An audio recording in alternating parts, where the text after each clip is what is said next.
This is by far the easiest piece of equipment I have for changing out a blade.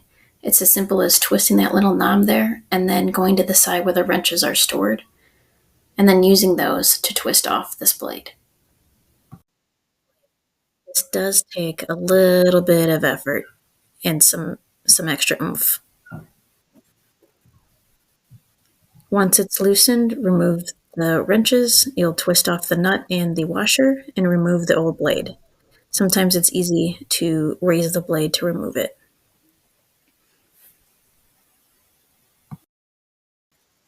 Now the next thing to do is to put in a new blade. The most important thing here is just to make sure you have the same diameter blade as you had previously. The number of teeth is based on the application of what you're looking to do.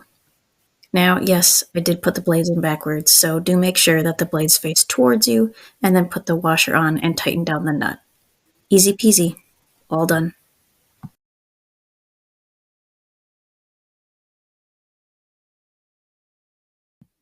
Once again, thanks for watching. If you like what you saw, feel free to like, share, comment, or subscribe.